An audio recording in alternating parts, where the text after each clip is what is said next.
Pemirsa Kasana, jika hewan-hewan yang tidak masuk surga dan tidak masuk neraka, atau ada sebagian kecil yang masuk surga, lalu kemanakah mereka nanti? Seperti apa nasibnya di akhirat?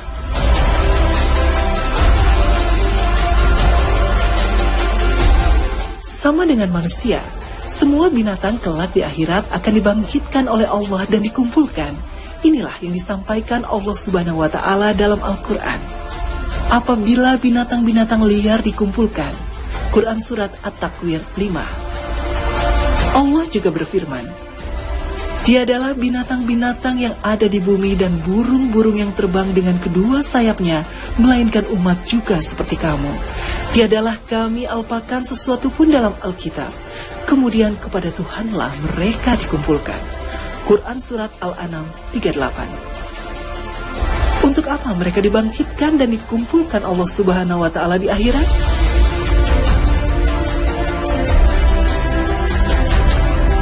Rasulullah Shallallahu Alaihi Wasallam mengabarkan dalam sabdanya, semua makhluk akan dikumpulkan pada hari kiamat, binatang, hewan liar, burung-burung, dan segala sesuatu, sehingga ditegakkan keadilan Allah untuk memindahkan tanduk dari hewan-hewan bertanduk ke yang tidak bertanduk, lalu akan dilakukan qisas. Kemudian Allah berfirman, kalian semua jadilah debu. Di saat itulah orang kafir mengatakan, andai aku jadi tanah. Hadis riwayat Hakim. Dibangkitkannya binatang-binatang oleh Allah bukan untuk dihisab amalnya seperti layaknya manusia, melainkan dikumpulkan untuk diadili dengan dilakukan qisas atau pembalasan atau kezaliman yang mereka dapatkan ketika di dunia. Inilah yang dikabarkan Nabi Shallallahu Alaihi Wasallam. Sungguh semua hak akan dikembalikan kepada pemiliknya pada hari kiamat, sampai dikisas kambing yang tidak bertanduk kepada kambing yang bertanduk. Hadis riwayat Ahmad dan Muslim. Mengapa mereka dikisas sementara mereka bukan mukallaf? Imam Nawawi menjelaskan, qisas untuk hewan yang tidak bertanduk kepada hewan yang bertanduk bukan qisas karena mereka mendapat beban syariat, tapi karena binatang tidak diberi beban syariat, tapi qisas pembalasan.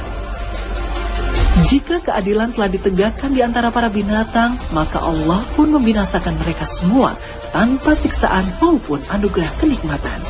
Mereka binasa dan lenyap. Itulah akhir nasib para binatang di akhirat kelak.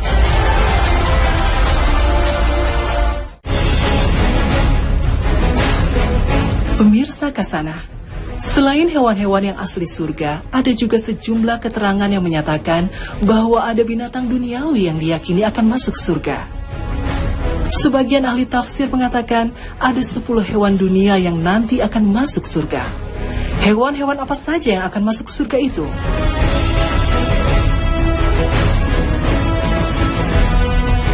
Yaitu buraq yang pernah dikendarai Nabi Shallallahu Alaihi Wasallam pada malam Isra. Unta mukjizat Nabi Soleh alaihi salam yang disembelih oleh umatnya yang durhaka. Keledai Nabi Uzair yang dimatikan oleh Allah selama 100 tahun, lalu dihidupkan kembali, dan saat hidup lagi itu dia mendapatkan keledainya di sisinya seperti sedia kala. Anak sapi yang disembelih oleh Nabi Ibrahim alaihissalam untuk menjamu para tamu malaikatnya. Kambing kibas yang dijadikan tebusan oleh Allah bagi Ismail alaihissalam saat disembelih oleh ayahnya berdasarkan perintah Allah melalui mimpi. Burung hudhud yang membawa kabar tentang Ratu Saba kepada Nabi Sulaiman alaihissalam. Semut yang berkata, wahai semut-semut, masuklah ke dalam sarang-sarangmu, agar kamu tidak diinjak oleh Sulaiman dan bala tentaranya, sedangkan mereka tidak menyadari. Anjing Ashabul Kahfi, anjing yang selalu mengikuti 7 pemuda saat melarikan diri ke gua Kahfi dari penguasa lalim. Ikan paus yang pernah menelan Nabi Yunus alaihissalam. Dan sapi Bani Israel yang disembelih untuk menunjukkan si pembunuh saat terjadi kasus pembunuhan.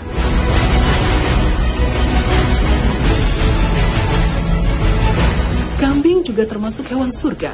Oleh karena itu ada anjuran Nabi Shallallahu Alaihi Wasallam untuk membersihkannya dari debu dan air liur yang keluar dari mulutnya. Bahkan saat menafsirkan penggalan ayat 18 dari surah Al-Kahfi, Imam Qurtubi menjelaskan, semua jenis binatang yang bagus-bagus di dunia ini seperti kijang dan merak, serta binatang apa saja yang bermanfaat bagi orang mukmin, seperti kambing akan masuk surga dengan cara yang layak. Memang informasi tentang adanya sejumlah binatang dunia tertentu yang akan masuk surga ini bukan berasal dari Nabi Shallallahu Alaihi Wasallam, tetapi dari pernyataan ahli tafsir. Adapun sabda Nabi yang menyatakan bahwa kambing adalah hewan surga, boleh jadi yang dimaksud adalah tingginya nilai kambing sehingga serupa dengan hewan surga.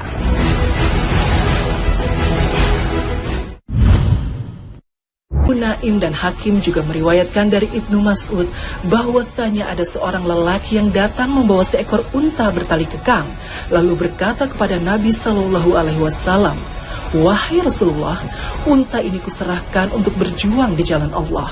Maka Rasulullah Shallallahu Alaihi Wasallam bersabda, "Baiklah, pada hari kiamat kelak kamu akan mendapatkan 700 ekor unta yang bertali kekang pada mulut atau hidungnya." Imam Tirmizi meriwayatkan bahwa Nabi Shallallahu Alaihi Wasallam pernah berkata kepada seorang Arab udik, "Jika kamu masuk surga, kamu akan diberi seekor kuda dari permata yakut yang memiliki 2 sayap dan akan mengangkutmu terbang ke seluruh penjuru surga sesuai yang kamu inginkan."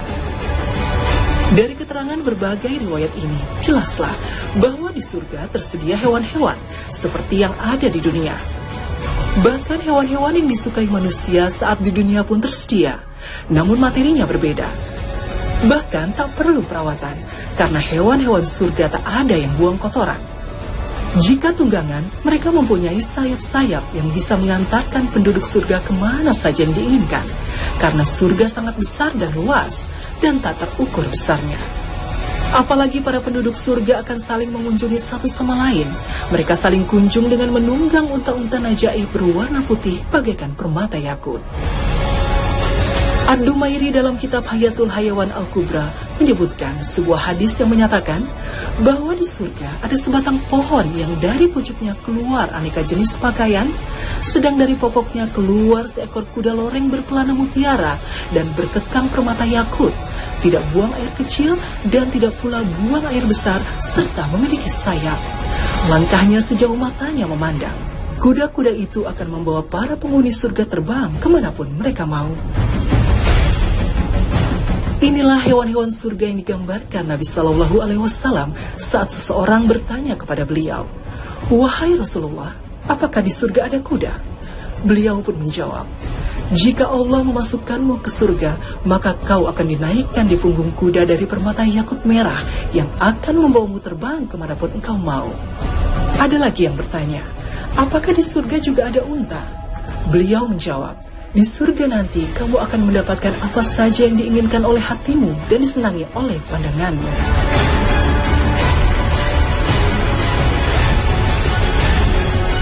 Selain jenis hewan-hewan itu, Rasulullah Shallallahu Alaihi Wasallam juga mengabarkan pada kita hewan-hewan lain di surga dari yang dilihatnya saat dimirajkan ke langit ketujuh. Di tempat itu, beliau menjumpai laron emas yang berterbangan di antara dedaunan pohon yang dikenal dengan nama Sidratul Muntaha. Pohon tersebut memiliki ukuran yang sangat besar, akarnya mampu mencapai 6 langit di bawahnya. Dari setiap ranting dan daunnya tersebut, banyak dihinggapi laron-laron emas yang sangat berbeda dengan yang ada di bumi. Hal ini juga disebutkan dalam sebuah hadis riwayat Tirmizi bahwa Nabi Shallallahu Alaihi Wasallam bersabda, "Orang yang naik kuda akan mampu melintasi bayang-bayang pohon Sidratul Muntaha selama 100 tahun lamanya atau 100 penunggang kuda yang sangat cepat yang berada di bawah naungannya. Di sana juga ada laron dari emas, buahnya seperti kendi yang besar-besar."